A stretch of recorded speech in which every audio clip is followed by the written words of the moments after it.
Природа изобилует разнообразием форм, красок и ароматами. Сегодняшнее видео о совершенно необычном и красивом растении, которое относится к семейству орхидной и считается орхидеей садовой. Его ботаническое название – пальчатокорейник или дактилориза. По-другому его еще называют пальцекорник. Этот удивительно красивый и во многом необычный травянистый многолетник произрастает в дикой природе Евразийского континента, в Западной и Северной Азии, Северной Африке и Северной Америке. Свое странное название пальчатокорейник получил за счет необычного вида корней, которые напоминают пальцы. Но в этом растении удивительно все. Садовая орхидея расцветает пышными удлиненными соцветиями, состоящими из большого количества цветков. Они могут быть розовыми, пурпурными, сиреневыми или лиловой окраски. Каждый лепесток украшен своеобразным рисунком.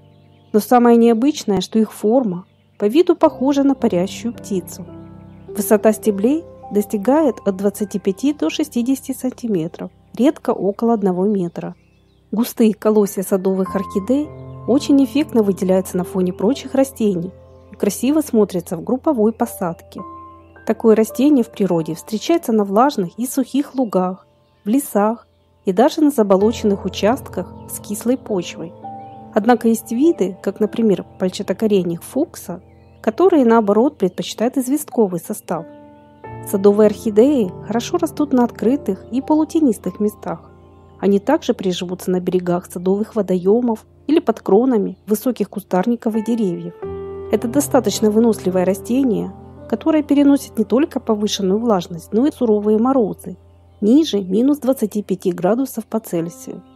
Этот эффектный многолетник выращивают как в открытом грунте в садах, так и в контейнерах в виде красиво цветущего комнатного растения. Садовые орхидеи очень многим отличаются от привычных всем домашних крупноцветковых орхидей, но их цветение не менее красочное и фееричное. Яркие и плотные соцветия распускаются уже с апреля по июль, в зависимости от вида. Цветки не крупные, всего до 2,5 см в длину, но их очень много, и на колосе они располагаются плотно друг к другу. По окончанию цветения на стеблях завязываются мелкие коробочки с многочисленными семенами. Кстати, их хорошо разносит ветром на большие расстояния, за счет чего растение размножается и охватывает все больше территории. Листья немного напоминают тюльпаны, хотя есть садовые орхидеи и с более утонченной, копьевидной формой. Среди этих многолетников существуют виды с декоративной листвой, которая украшена коричнево-фиолетовыми пятнышками. К таким, например, относится пальчатокорейник пятнистый. Со второй половины лета листва постепенно отмирает, после чего садовая орхидея уходит на покой до следующего сезона.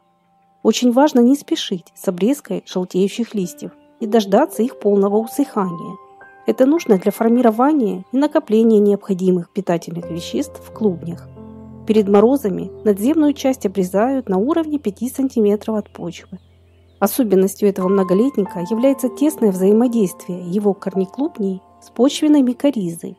Лишившись ее, растение просто перестанет получать необходимые и даже жизненно важные вещества, которые ему поставляли почвенные грибы.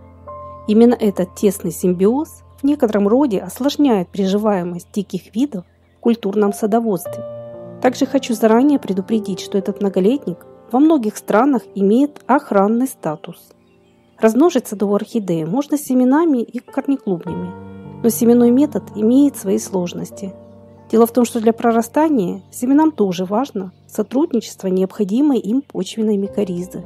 Однако, если у вас и получится вырастить садовую орхидею из семян, будьте готовы к тому, что зацветет она только на 6-8 год. У пальчатокорейника обычно есть пара клубней. Один из них старый, а второй молодой. Каждый год отрастает новый клубень, который будет питать растение уже в следующем сезоне, а старый постепенно отмирает. Интересно и то, что клубни этого многолетника издревле использовали в лечебных целях. Садовые орхидеи – это удивительное творение природы, которое можно выращивать в садах и в комнатном цветоводстве. Для пальчатокорейника важно не допускать на длительный период пересыхания почвы, поэтому растение желательно мульчировать. Для этой цели подойдет даже обычный мох. Грунт готовят на основе торфа, песка и хорошо перепревшего компоста.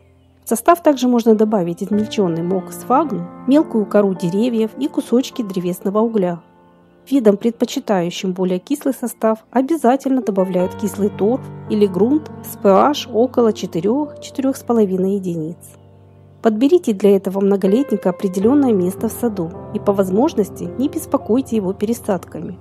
Хорошо прижившись на одном участке, пальчатокоренник может произрастать долгие годы. Садовые орхидеи считаются неприхотливыми и наиболее простыми в уходе среди орхидных. Они способны украсить самые разные уголки сада и даже домашний интерьер. Их можно высадить в притененных местах, по берегам водоемов, под кронами деревьев или на притененных альпийских горках. Из посадок пальчатокоренника получаются всевозможные яркие композиции. Садовые орхидеи особо красивы, высаженные группами и в миксбордерах. Приобрести разные виды этого многолетника можно в интернет-магазинах. К счастью, эти растения на сегодняшний день уже не являются редкостью. Также хотелось бы узнать мнение зрителей. Встречали ли вы садовые орхидеи в дикой природе, в ботанических парках или в частных садах? Быть может, вы уже выращиваете это уникальное растение. Поделитесь, пожалуйста, своим опытом в комментариях.